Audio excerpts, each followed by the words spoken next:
Okay, we are back after some technical difficulties. Apologies to Eh, everyone out there. Hi Oh, guys. Hello, everyone. Cut to all just like, I have kids hello. and I hate what they do sometimes. Like, hey, I unplugged the router because I thought everything was going slow. Ooh, Without saying anything to my uh, parents.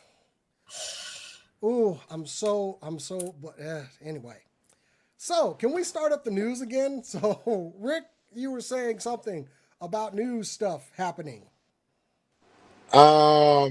Sure. Yeah, we'll start with that.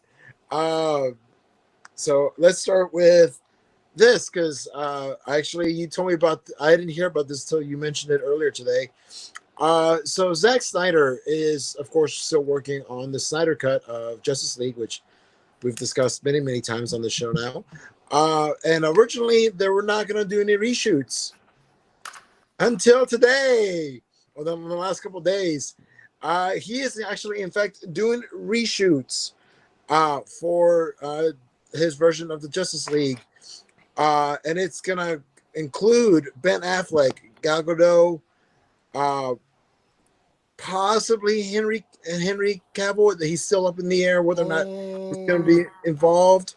He's not. Okay, so there's that. Ray Fisher, of course, who is currently in a fight with Warner Brothers over allegations that Joss Whedon was not completely professional with the cast on set.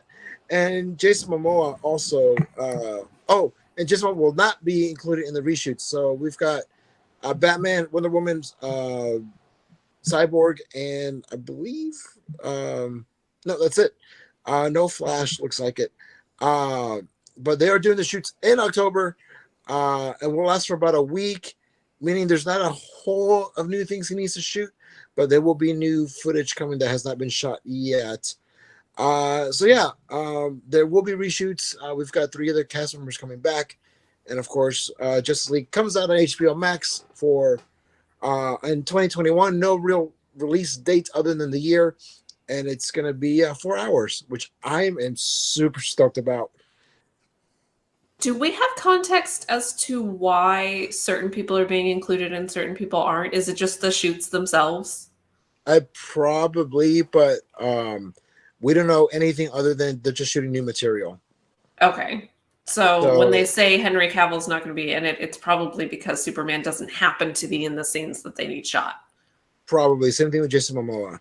Yeah, it looks like they already have those scenes anyway from what we saw from the Snyder cut. So, that makes sense. the So, trailer. but I'm excited. We get new footage.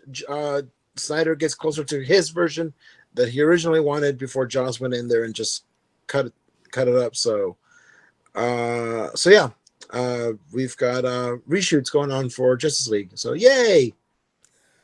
Just make the damn movie. Cass, what have you got for us this week? All right. So we got several trailers that I would like to talk about. And by several, I mean 2. So first of all, we have The Haunting at Bly Manor. We got our first proper trailer today, I believe. If you watched The Haunting of Hill House, which released on Netflix, I believe, 2 years ago, this is the sequel series. It's kind of anthology, so it's going to be a different story. Although we have some cast members returning, including Victoria Pedretti, who was the youngest child last time. I don't remember her name.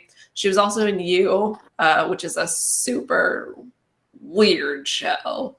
But anyway, her and Oliver Jackson Cohen, who played one of the brothers, are both coming back. And we have some new cast members that I'm personally very excited about, including Rahul Kahuli and Nia Miller. If you recognize Rahul, he is from CW's iZombie, which was an interesting show. I'm excited to see him kind of flex his acting muscles a little bit. The CW tends to be very pretty. Yeah.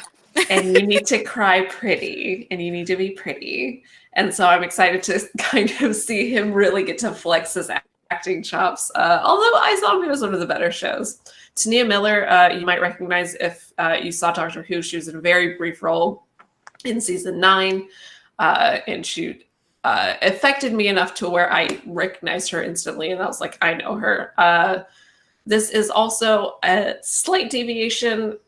It's not as white as the first season was, which is kind of nice. The first season was Yeah. incredibly white. Everybody.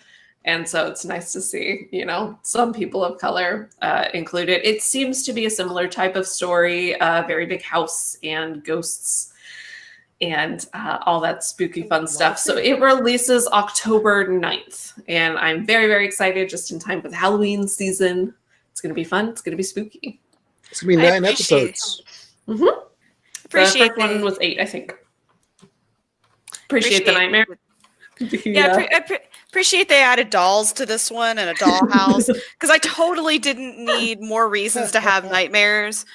Like, the first one gave me enough nightmares. It was really good. It was so good. But I could not sleep for a long time because I also, by the way, suffer from sleep paralysis. Oh, joy. Oh. So, guess who got a new demon? Was it the bent neck lady or was it the super, super tall man? Both, technically. Yeah. Or I'm assuming both. I've learned to just keep my eyes closed at this point, thanks to Haunting of Hill House. That's absolutely fair. I looked it up. Victoria Pedretti was Nell. She was the youngest sister. Right. And it was kind of a breakout role for her, and I'm really excited to see her return. I think she's very, very good. Even in You, in which her character is like, oh, she's still a very, very good actress, and I'm excited to see her. Look So at this it's trailer. going to be a fun show. It seemed like they were like, hey, we need to give 150% this time, guys. How do we really just screw with people? And yeah, success. Absolutely. And I love a good ghost story. Mm-hmm. Give me a haunting any day of the week. Now, So the question is... Oh, go on. The first season actually was 10 episodes, and you were right, Cass. It came out 2 years ago, October 12th of 2018. So I haven't seen this. I'm excited. I'm probably going to binge it in the next couple days. Absolutely do it. Yeah. It's a good binge show. And it did some amazing things with single shots in the 5 to 7 minutes, and I think even longer. Long single shots that were kind of twisty, turny, but still fit within the context of the story, which is very, very difficult to do. I appreciate, like, my favorite thing with Haunting of Hill House was they took, like, what I would consider, like, tropey horror shots, but you didn't get the payoff that the trope gives you. Yeah. Instead, it built up the suspense and kind of left it there. And it wasn't like, oh, well, I got suspenseful for nothing. It was, no, we're building up the suspense, but we're going to have it release in a different way. Absolutely. The build-up of something's not right. Yeah. The one thing I remembered, and to be as vague as possible, is the hallway shot where you have someone walk across a hallway and they linger the camera, and you expect to see something walk, like, in the background or something, and nothing happens. They change the shot. And I was like, oh, well, that was a letdown. And then they cut to a different shot and you see something moving. I'm like, oh, that's what they're doing. Okay. And I think that's why I got scared so bad, is because they threw a lot of different stuff at you. You got scared so bad because you get scared so bad. Look, don't call me out like this. All right, well, I'm calling you out for the next story. Apparently it's something near and dear to your heart. I see what you did there. Why? Because it's Jason. Oh, she's so cute. I know, right? My little waifu. She's home. I like her. She's a cool character. I love her so much. All right, so I've got, if it's all right, I have 3 rapid near stories. Because for some reason, there's 3 near stories this week. So to start it off, from Tokyo Game Show this past 24 hours, we were informed that Nier Replicant will be getting a remaster to be released on the PlayStation 4, Xbox One, PC via Steam on April 22nd. Now, the American release date for the PC version will be April 24th. Not sure why there's the 2-day delay, but whatever. Nier Replicant is the prequel to Nier Automata. So if you enjoyed that game and it was your first Nier game, I highly recommend checking out Replicant. It's a very good story. It's also just that same gorgeous artwork. But it's not just getting a re-release with a digital remaster. It will be completely voiced this time, with an inclusion of some parts being re-recorded for better quality. So it's going to be a full, like, better thing for everyone. In addition to that, we also got information on a new smartphone game called Nier Reincarnation. We don't really know too much about this right now. It's not going to be released for a while. We don't even have a release date for it, but it will be free to play with in-game purchasing available. And it is going to be published by Square Enix, and that's about all we know. The artwork and character design still look very interesting, as is very typical for Nier, so I recommend watching the trailer to get all of your Nier needs. And finally, this one feels like it came out of left field to me, but, it happens. Nier is getting another stage play. I say another because this is the 4th stage play they've had, which surprised me. Now, this one is it's based off of the first one, but with new arrangements. But this entire cast will be female. So you'll have an all-female cast. I also want to apologize for the picture I have for it. I couldn't get a copy of the original poster, so I just found one. But it'll be an all-female cast, and the string quartet which is like the feature music for the play, will also be all female. Hey. So lots of female power in this. It'll be running December 3rd through December 6th. Hopefully there will be a DVD release. That's what they did with the last play. It was supposed to come out when COVID struck, basically. So they released it straight to DVD and Blu-ray. So I'm hoping they do something similar with this one so that us over here overseas can watch it. I'm a big fan of the Nier series, so I kind of want to see the stage play. I want to see what do you make a stage play of Nier Automata about? That's my big thing, is like there's a lot of really complicated and large robots, and I don't know how you do that. Well, it was the first one was written by Yoko Taro, so okay.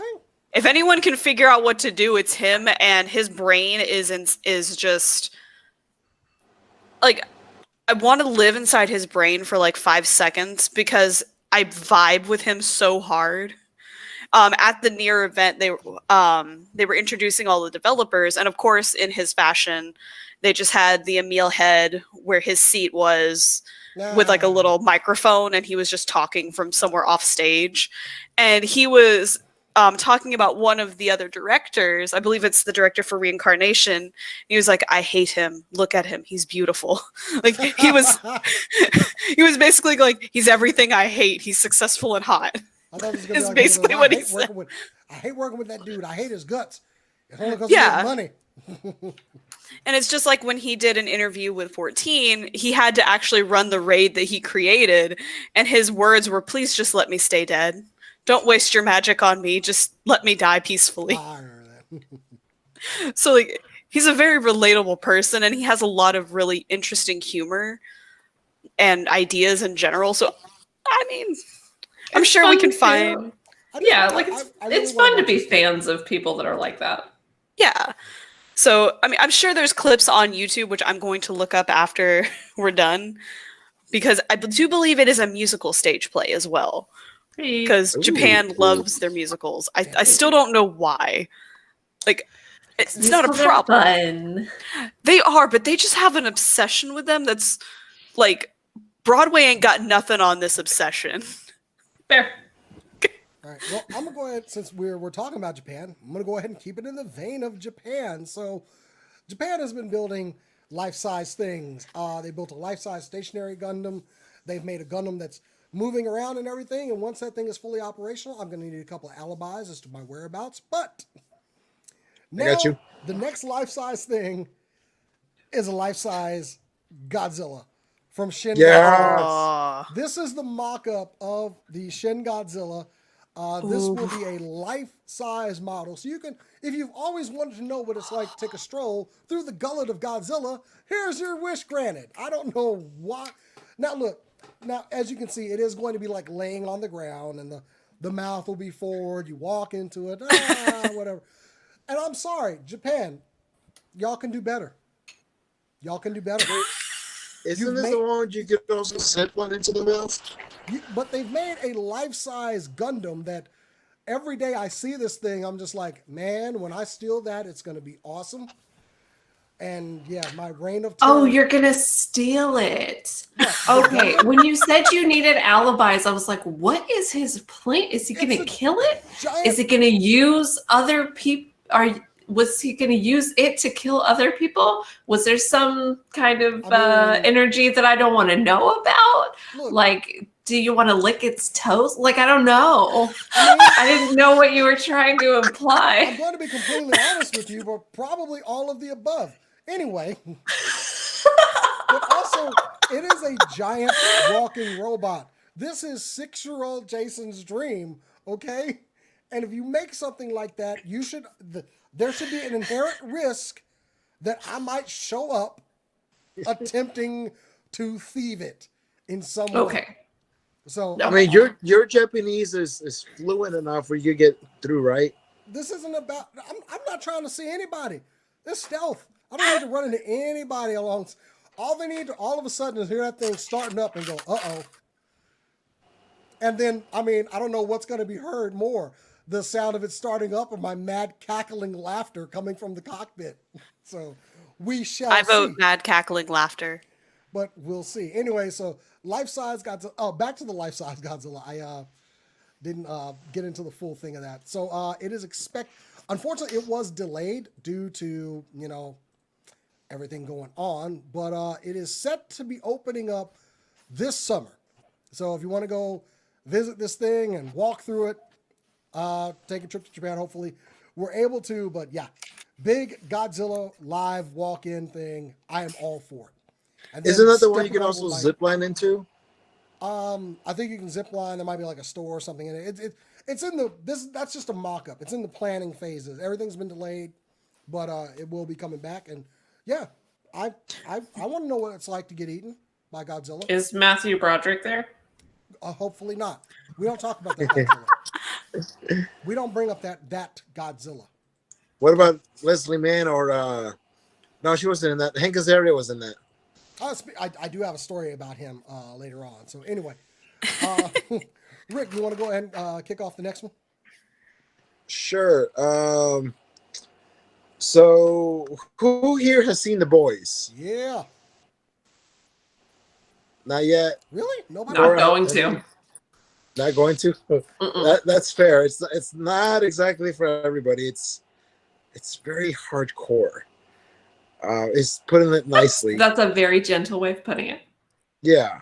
So due to the massive success that season 1 and now season 2 has done, they are in development of a spin-off of The Boys. You must be thinking, like, spin-off? How can they spin this off? Easy. The spin-off is going to involve college kids with superpowers. And it's going to be very much in the tone of The Boys, which is going to be hardcore, to put it nicely. And let me see what is here. The spinoff is set at America's only college exclusively for young adult superheroes, or SUPs, that is run by Vought International. It is described as a very R-rated series that explores the lives of hormonal, competitive SUPs as they put their physical, sexual, and moral boundaries to the test, competing to the best contracts in the best cities. Part college show, part Hunger Games, with all the heart, satire, and raunch of The Boys. Craig Rosenberg is writing the pilot and will serve as the showrunner, executive producer under his overall deal with Sony Pictures Television.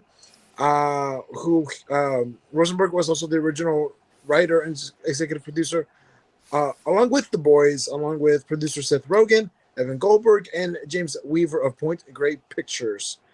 And Amazon Studios and Sony Pictures will produce.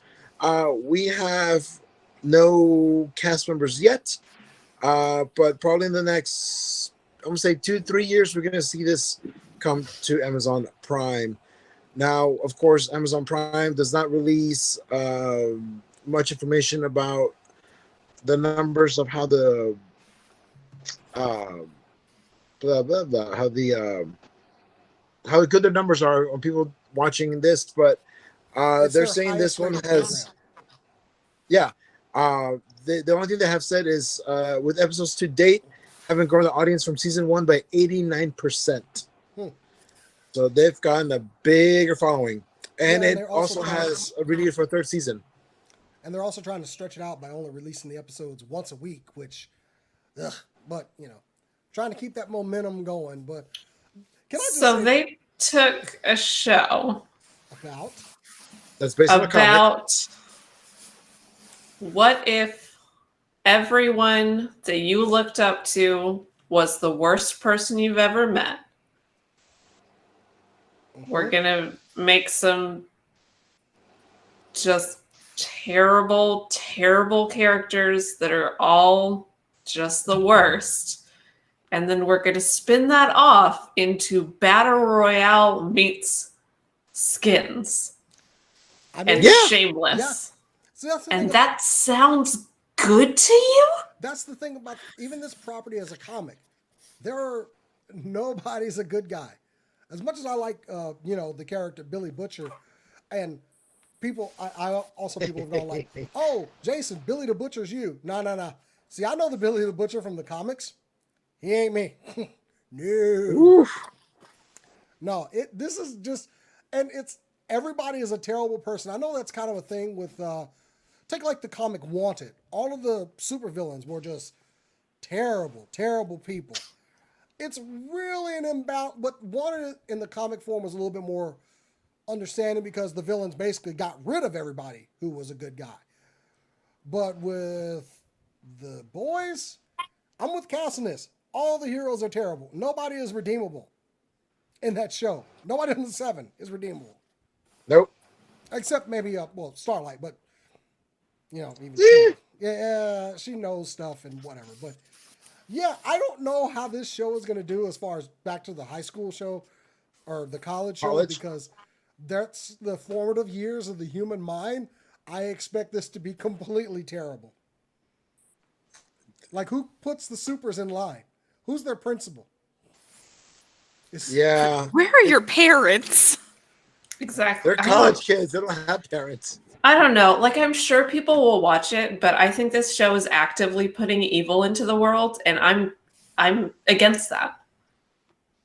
I do watch the show, but I already know the source material, so Yeah. I already know what I'm getting, and I don't expect anything good. Like, I don't understand why it's a show that strips away hope. Like, I don't get it. No, That's just understand me. where you're coming from. That's why I'm waiting for Invincible to start up on Amazon. Invincible. Have you watched? Yeah, Have you watched an Invincible. episode yet? Yes. Okay. I hated every minute of it. Well, look up Invincible. It's going to be an Amazon series, and it will bring some of the shine back to heroes. I can't wait for that one. It's going to Like, be an animated series. I like superhero. I really do. I like superhero stuff, and I like complicated, interesting, flawed characters. But to me, there's a difference between creating a flawed character and creating an entire universe where I don't want anyone to succeed. And Greg, That's fair. Now, they could go in a different direction with this. They are focusing on these few heroes that are completely terrible.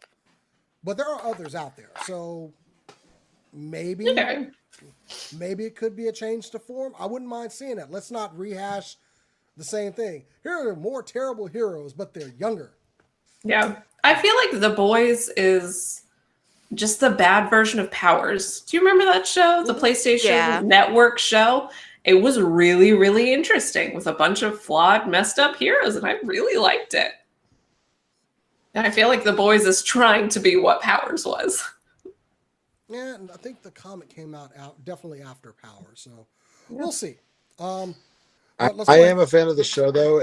I find it hilarious, kind of, just because I know, because it reminds me of this meme that I see where it says like how Americans think that we look, and it's a picture of Superman, but this is how we really are, and it's the main soup from the Seven. I forget his name right now. Homelander?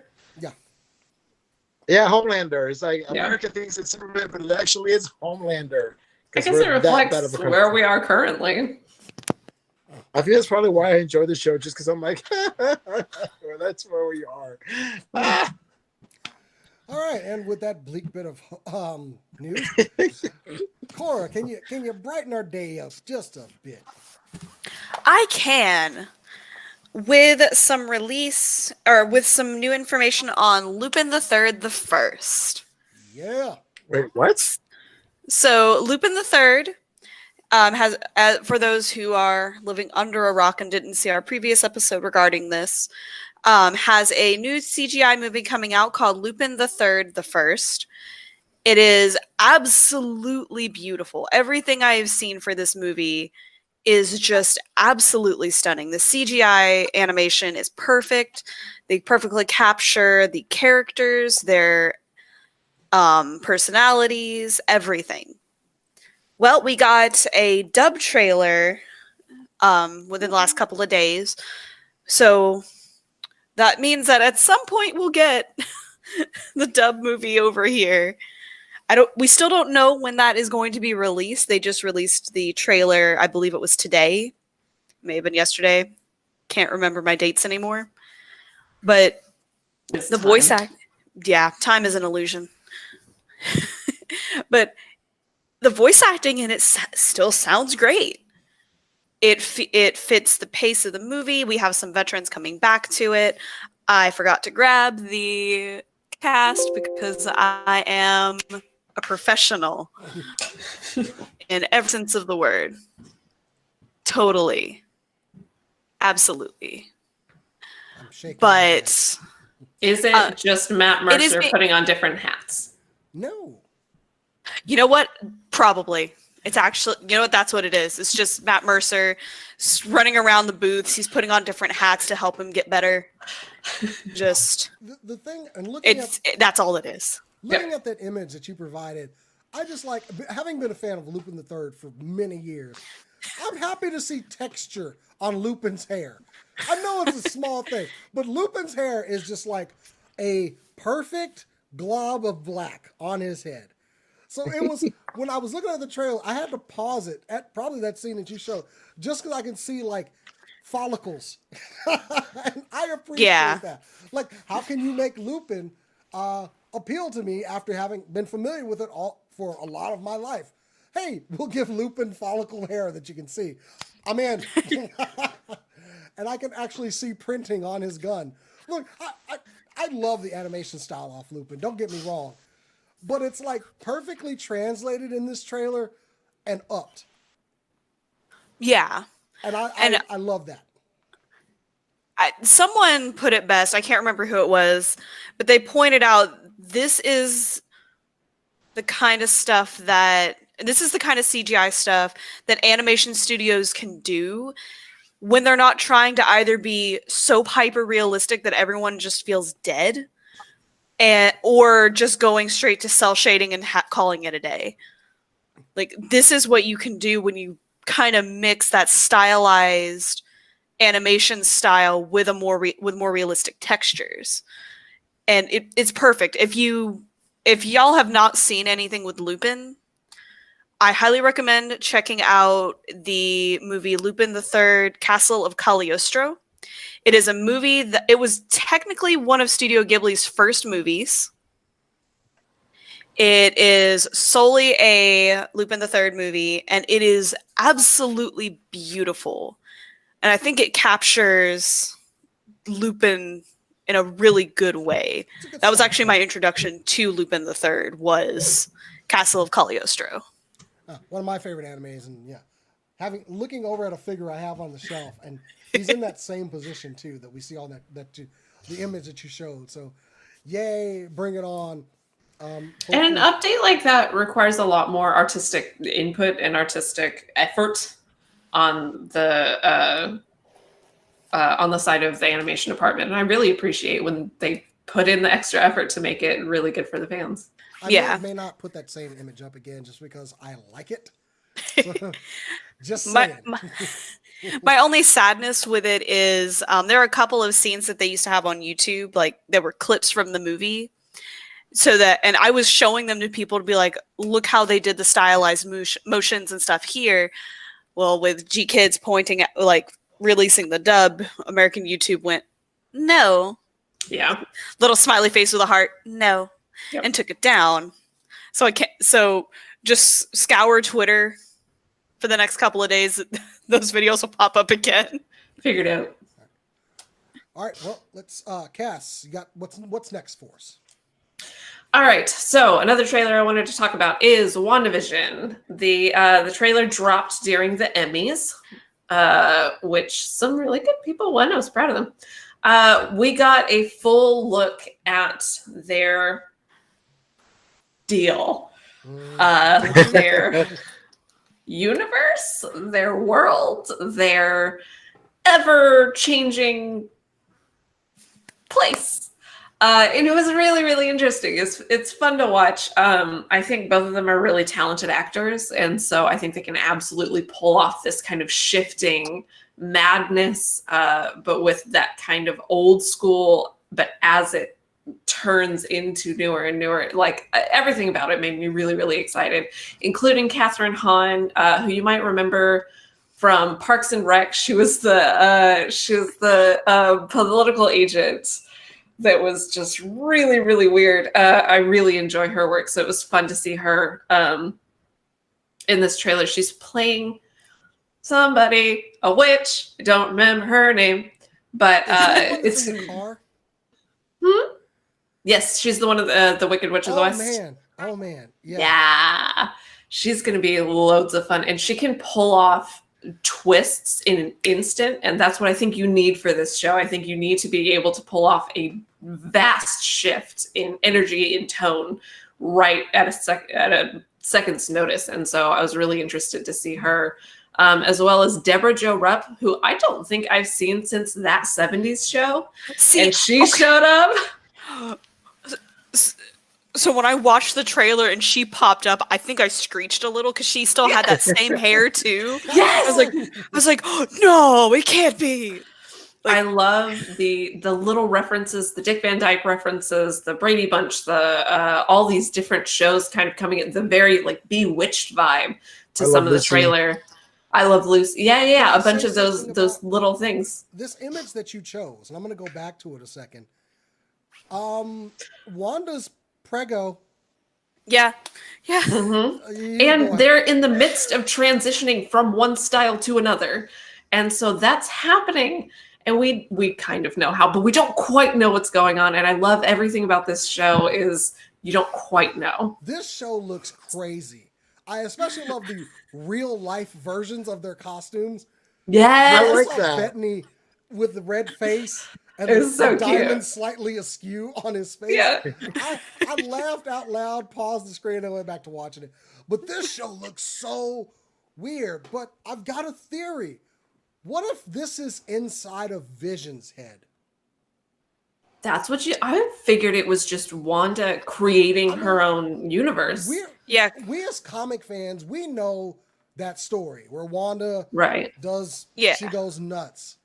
But what if it's simpler than that? What if it's not this big crazy thing where we're like, oh crap, Wanda's about to go crazy and possibly remake reality?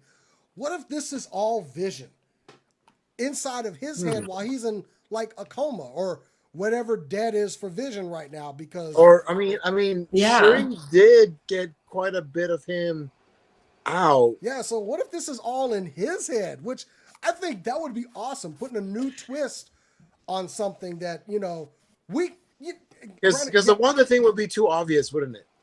Not necessarily No, that it it wouldn't wouldn't be. work, but like it would be fun if it was different. Yeah, exactly. Because we're all, I mean, totally throw the comic fans off. We're all Yeah. like, Yeah. oh God, Wanda's about to re-rake him.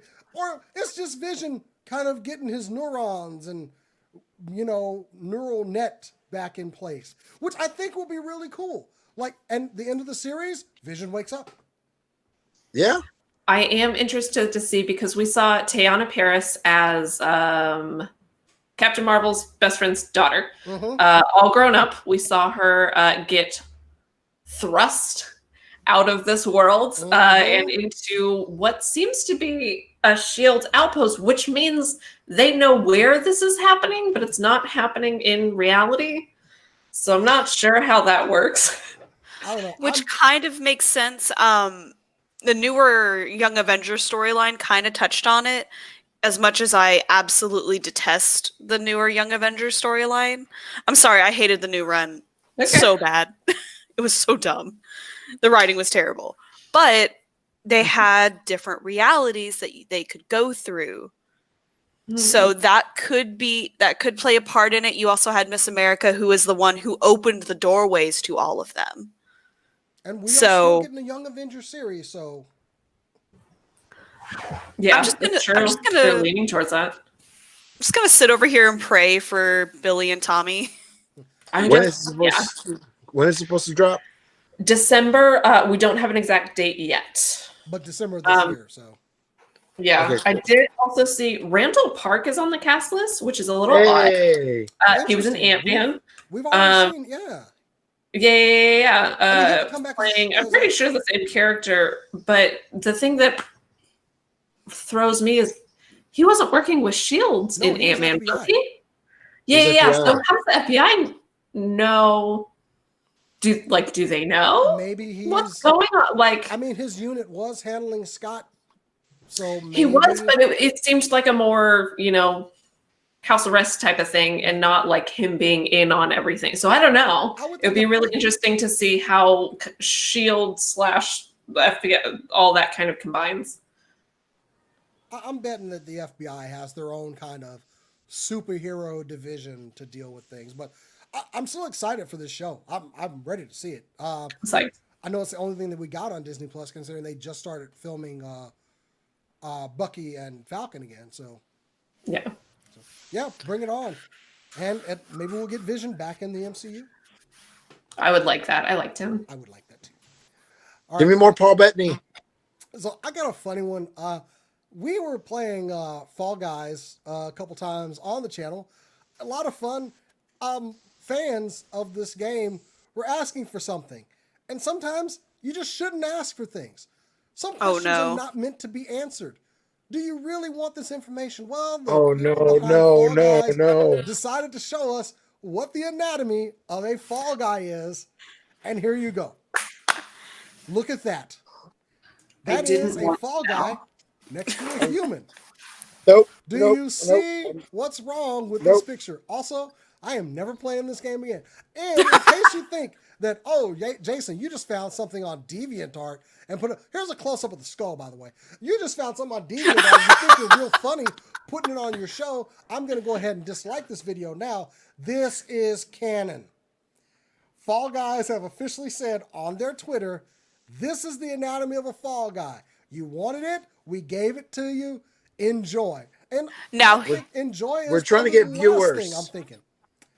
But I would like to counter with that. I'd like to counter that. Okay. Oh, no. Because they came out with another anatomy study that was basically the outline of the Fall Guy, and inside it's a heart.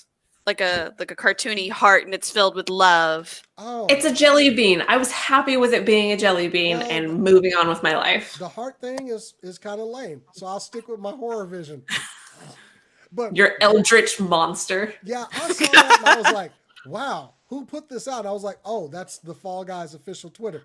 Oh. Oh, also, let's see. The dev team is divided. Principal concept artist, Karen's suggests that this is the true anatomy of Fall Guy. I guess we'll never know for certain. And it's the little Fall Guy. He's got like a little bulb for a head. He's filled with love and light. His hands are And his not fingers are her. called finger beans, silly legs, and next to a person, he's up to your knees. Nah. See, I'm okay with that. So, Fall Guys is gone, and I'm just gonna go with Among Us from now on. So, yeah. I was very upset by this news. I did not care Yeah, for it. it wasn't cool at all. Rick, Y'all you want to need hit us with another Jesus. story here, real, and I bleach our brains out. Who, me? Yeah, go ahead. You got another one. Oh, You got a good one. all right. So these are gonna go hand in hand. I'm gonna leave the. So I'm gonna start with this one. Stop me if you've heard this. Black Widow has been delayed again. I'm just gonna cut him off. I don't want to hear this one. I don't want to face him. Yeah, that's fair. Shut up. Black I'm Widow, so sad. West Side Story, Death on the Nile, and Eternals and Shang-Chi and the Legend of the Ten Rings have all been moved around yet again. Black Widow now comes out May 7th of next year. Then we've got Death on the Nile, which is a follow-up in the Murder of the Orient Express, will now come out December 18th of this year instead of October 23rd. West Side Story will launch on December 10th of 2021 instead of December 18th of this year. Eternals will now come out on November 5th of 2021. And Shang-Chi got moved somewhere else. July 9th of 2021. So there's everything that's been moved around. Before you go on, there you go. Eternals was supposed to come out this summer, right? Or was it supposed to be an opener for the season? No, Eternals was supposed to come out February of next year. Oh, okay. So here's the problem. Here is a Black Widow tie-in figure for the Black Widow movie.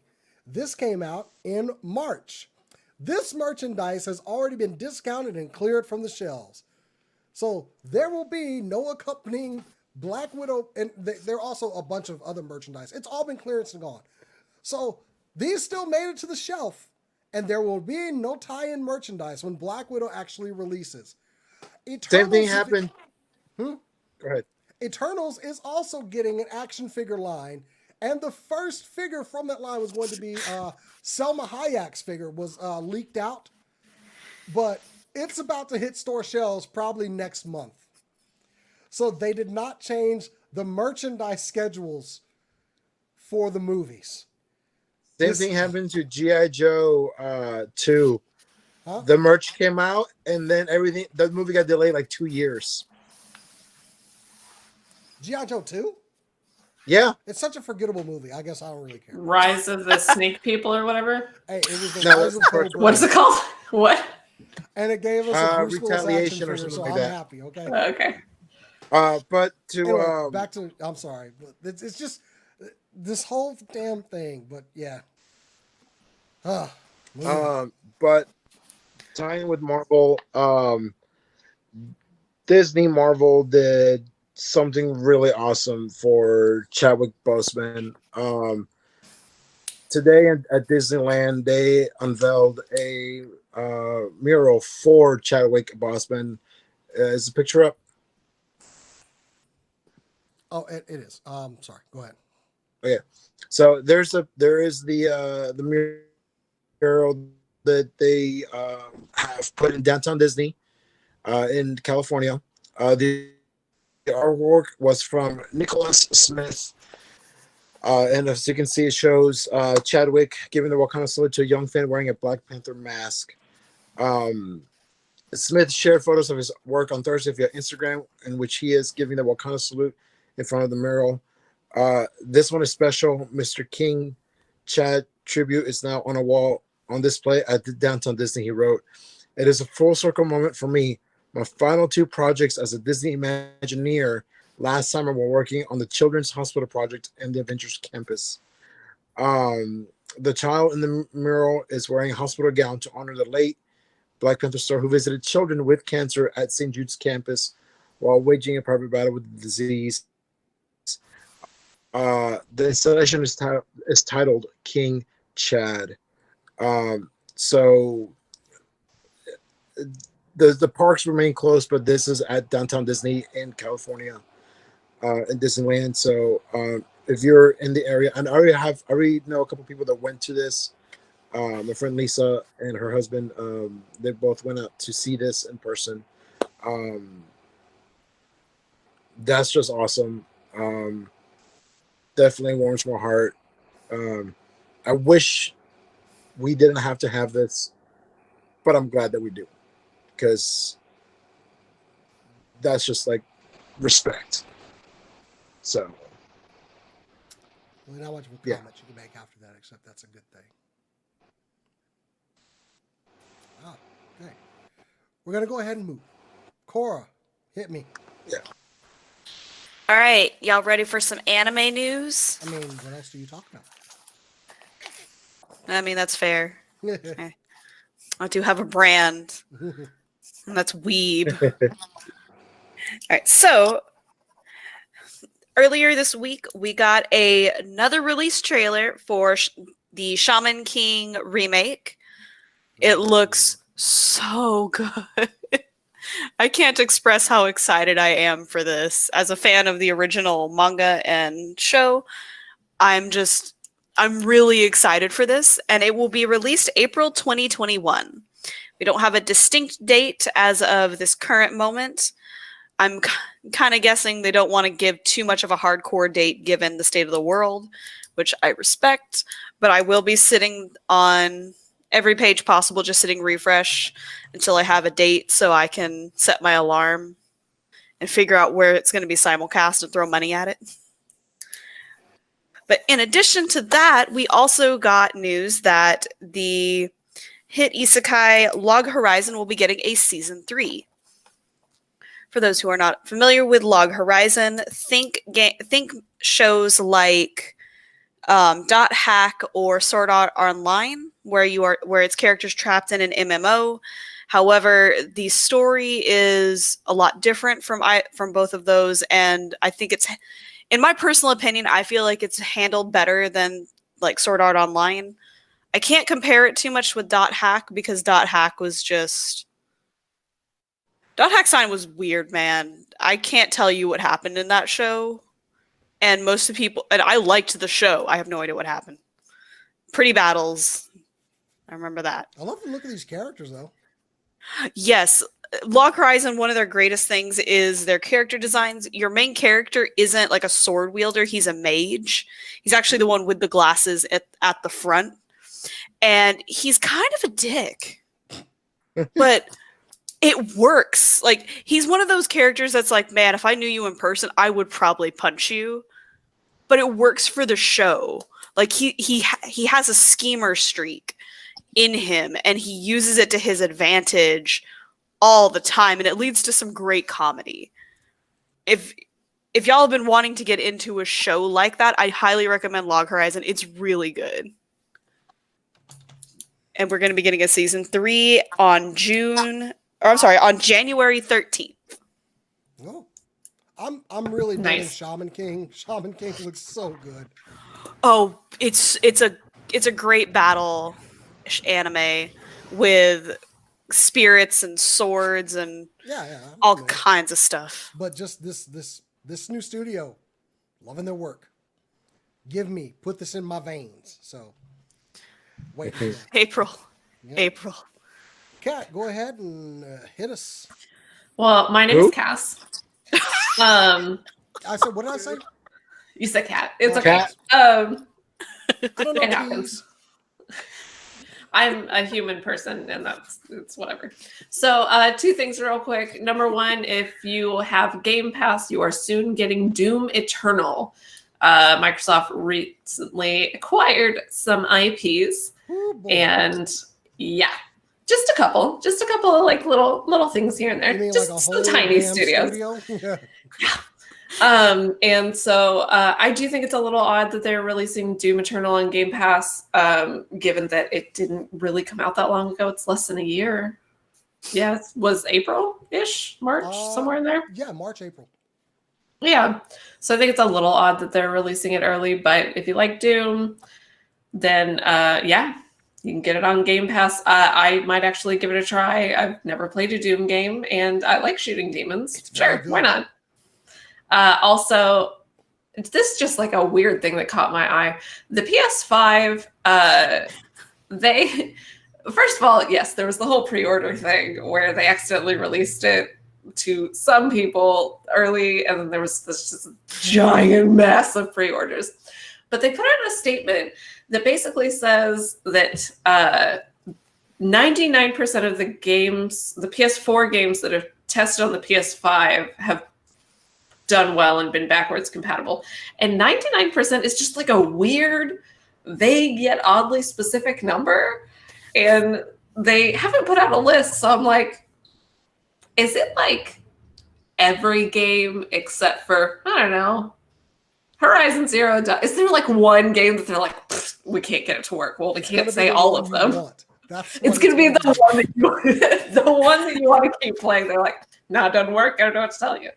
I thought it was a weirdly specific number for a very vague statement. Like it's pretty much all of them. Sure. What's the percentage of us that'll get screwed here?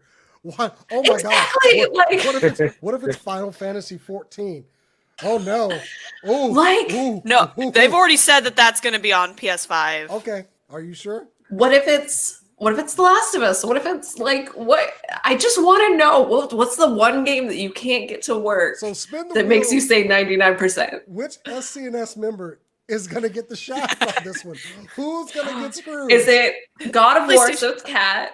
Is it Horizon Zero Dawn? So it's me. Is it Ghost of Tsushima? So it's Jason. Oh God! Like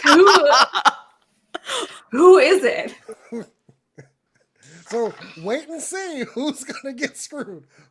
What game from whose library ain't coming over? So, tacking onto that, actually, some Xbox news. As long as we're getting into that game system, but the Xbox Series X was dropped in price in Japan at the Tokyo Game Show. They announced the price of the Xbox Series S, just the Series S in Japan.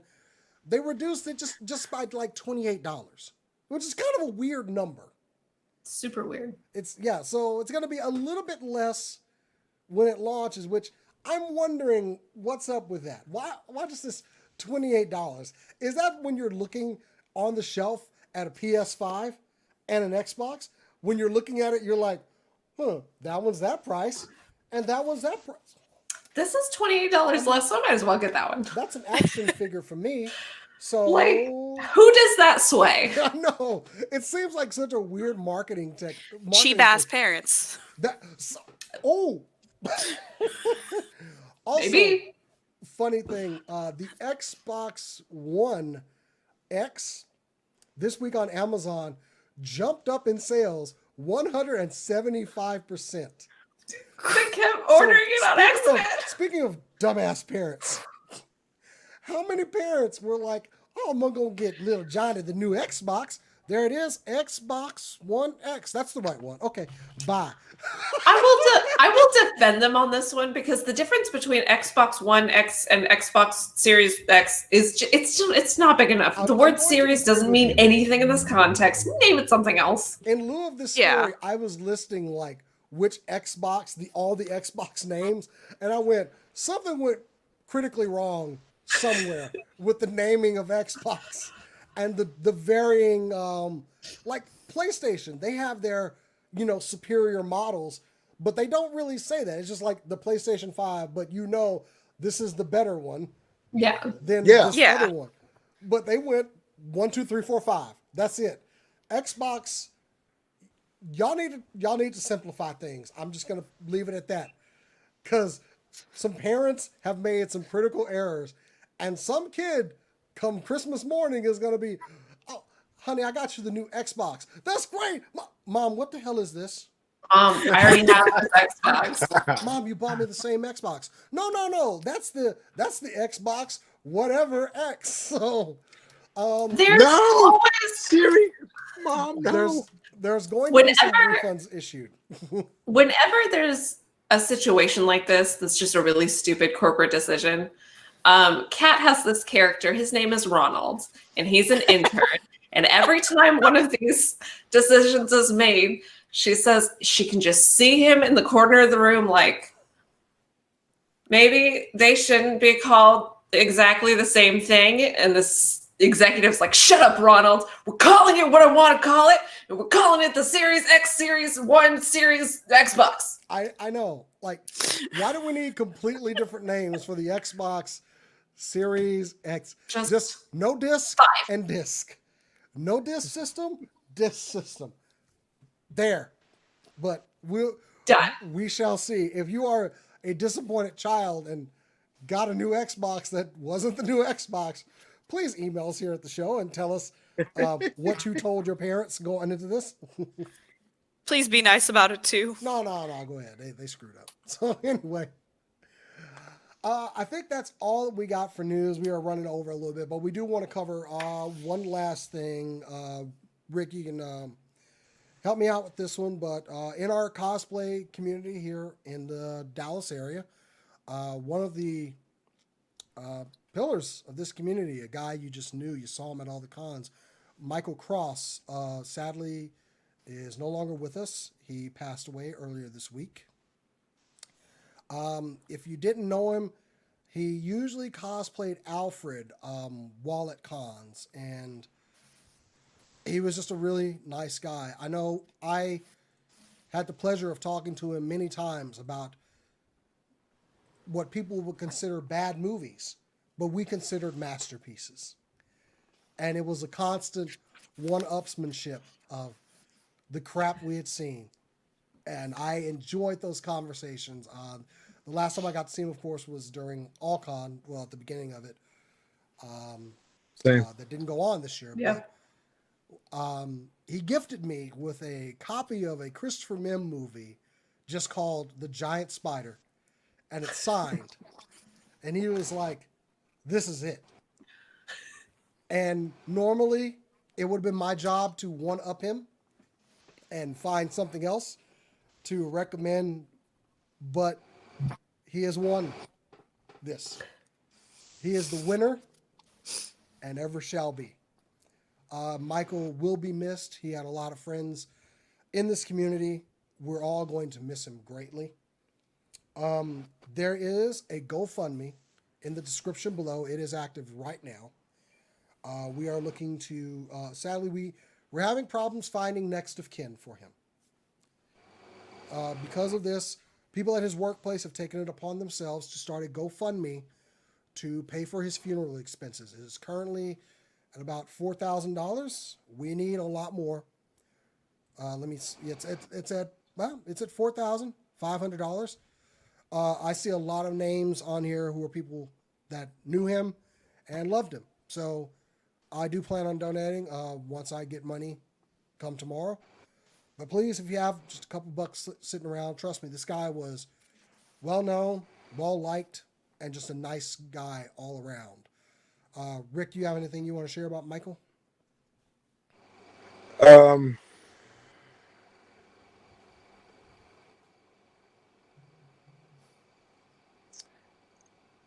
Finding out, because it was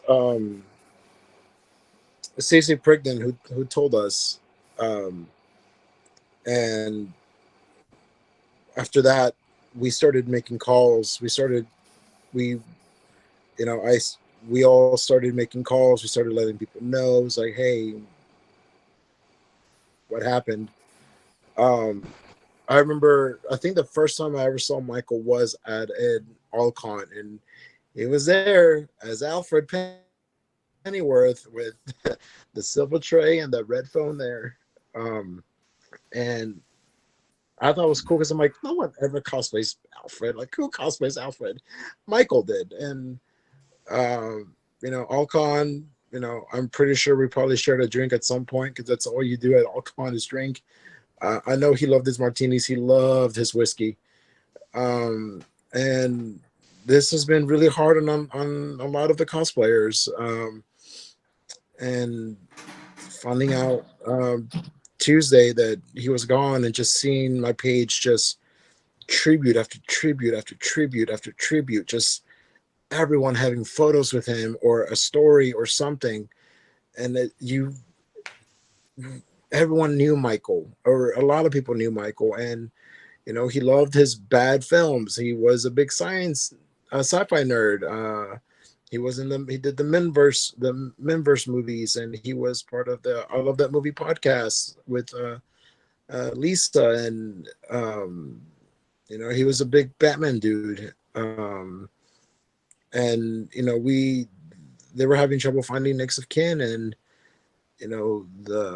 we were given several options, and his work was like, nah, we're gonna give him, and it says here in the description, he's gonna get a hero's funeral. So we're trying to raise the $25,000, but almost $5,000 in less than 5 hours. That's great. Still need a lot more. Once I get paid Monday, I'm like, there you go. Here's some money. Let's give Michael the proper funeral that he deserves, that hopefully we can attend socially distanced, because Michael he knew a lot of people, and a lot of people knew him, and it's just like, why him? Like, out of everybody, it's not fair. But Michael, we're gonna miss you. I know some of us already started talking. The next con that we're able to be at, it's for him. The next con, whether it be all con next year, whatever, the next con, it's going to be for Michael. So be there. He was a good guy in our community, and sadly, there's just not enough of him, and not enough of people of his caliber and character. And I wish this was a situation where we could all meet up and remember our friend. And sadly, we can't right now, but we will give him a proper send-off. I think we owe him that much. So yeah, if you can, and it's on our Facebook page as well, a link to the GoFundMe. Believe me, we are going to be kind of pushing this one because it's really important. So if you see some spam from it, no apologies, but we need this to happen. Yep. So look for that to be on our pages, probably on our personal pages as well. But this is a man that truly deserves this, and we're going to do our part to make it happen. So, and monetary is, that's going to happen regardless. But and any money that is not used for this will be donated to Capes with Kindness. So if they go over the what they need, any money left over will be going to Capes for Kindness.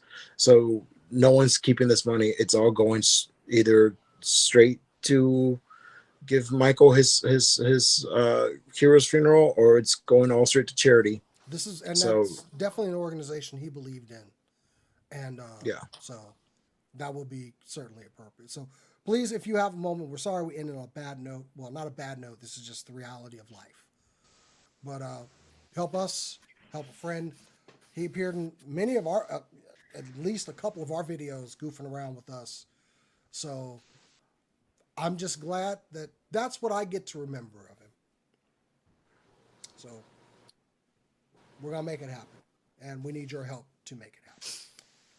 Anyway, guys, that is our show. Thank you for joining us. I can't stress enough. Please look at that GoFundMe. If you got a couple of bucks laying around, go ahead. Follow the show on Facebook at facebook.com/SCNS Live, and on Twitter and Instagram at SCNS Live. You can follow me personally on Twitter and Instagram at JasonTheX. Cor? You can find me on Twitter and Instagram at Corodono Art. If you would like to see some of my artwork, I'm going to be posting some character portraits here over the next couple of days that I've been working on. If you want to follow me for information on Final Fantasy or see my screenshots from Final Fantasy 14, you can follow me at chaotic_noodle. Rick? You can find me on Instagram under NerdyRick89. I am doing the 366-day challenge. And today happens to be day 266, so we have 100 days more of this hell of a year. So yeah, today I posted a picture of the Soviet Union Communist flag because I'm working on a cosplay that has that flag. So I'm no way supporting that. It's just part of a cosplay. So context. Cass? You can find me on Instagram and Twitter at The Good Cass. You can also find me and Kat on Twitter at Doa Drawings, where we draw really just absolutely terrible cartoons of random stuff that Overwatch League casters say. Season's almost over, so a few more before next year, but it's going to be fun. And I think we can all end this with, if Rick is getting Russian flags, he's kind of sus. So Oh yeah, little sus. we're going to have to eject purple. Anyway, guys, that's it from us. We will see you next week, as we always say around here. Keep on nerding. Nerd or else. It's the only one.